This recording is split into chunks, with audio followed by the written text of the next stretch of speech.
When they were younger, the elders talked of cities with thousands of people gathered in them. Everyone had a thing, a job, or a task that they wanted to achieve. The elders talked for hours about it. They never understood why until going off on the journey. Journey occur every cycle in a time. The elders called Naya Hour, something to put the younger generation out from their isolation and into the world. Each Naya Hour, less would return. Not because they had perished at the will of the abyss, but because they had found new people. Purpose. However, before they set out on their Naya this cycle, the elder who had raised them approached. She told them, "I want you to take this." She pulled out a scroll tube and continued, "And take it to a place far north. A place that will be safe, away from here." They nodded and asked, "What's inside?" "You don't need to know. But I only trust you with this task." "But, Elder, You understand that this must be done." "I guess so," they said as the Elder placed the scroll in their hands. The Elder directed them out onto a balcony that overlooked a field of colourful flowers, trees with bright greenish leaves. Other younger beings of the community played on a playground that sat near some other structures that housed other elders and their people.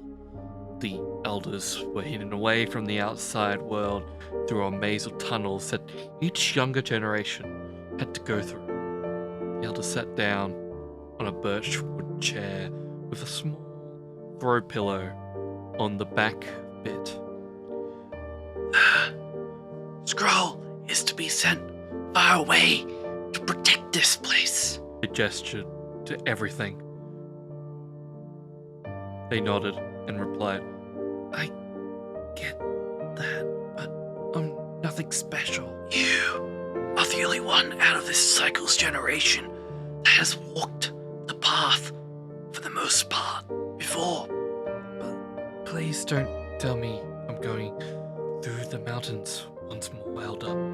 "Those mountains are along the way. The rest will be new to you." "Anyone at least walking with me?" No. But this..." The elder holds a disc object out and explains, "This is your one companion on this journey. It will keep you safe, little one." "Elder, I don't know if I can do this," they said as they put their head down looking at their feet. The elder grabs her cheek and moves it up to their eyeline. The elder says in an assuring tone, "You must. The fate of everything is on the line." This conversation shatters as a new scene appears, one of brief noises as they navigate through the mazes. They felt resigned. The tunnels, being a very narrow space, didn't allow for backtracking to keep going forward, or you'd never get out. The tunnel maze was only open for 2 days upon the start of their journeys. The elders like to seal off for as long as possible. This was to keep the bad things out of their sanctuary. It was when they emerged out of the maze that they realized the dark, gloomy clouds overhead. Everything around them was dust. The air was thick with it. They decided to walk a little bit out, knowing that there was a hill that was opposite to a sealed entry where they could peer slightly into the garden area. Before they could, another person popped out. They knew them as Tom.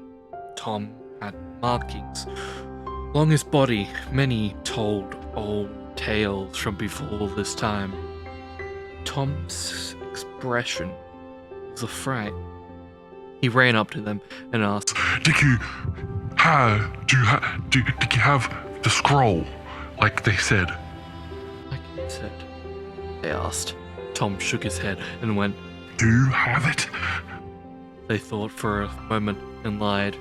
No, why? Tom sighed and started to pace around, shaking as he did.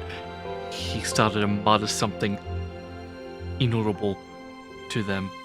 Something that, if they were hearing correctly, they had only heard the elders talk of it once. Tom spoke up, seeing them, look at them for confirmation on what he was muttering. The Siren Lord has come to collect. If he doesn't receive it, there will be death. The forest, swaying in the wind, rustles them awake from the dream.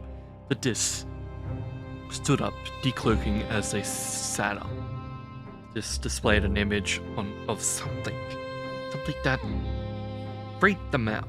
The image was shaped in a crude outline of something that looked half cow and half lion. Before they could say anything, a noise behind them made them jump and turn towards it. The disc flew up in front of them as the creature from the image poked out of the tree line. It said, out of what appeared to be a mixture of a lion and a cow's facial structure, "Hello there, little one." Thank you for listening to part 3 of the Tales of Shortcide. As always, tomorrow we'll have part 4. And I hope you stick around for it. Anyway, see you tomorrow.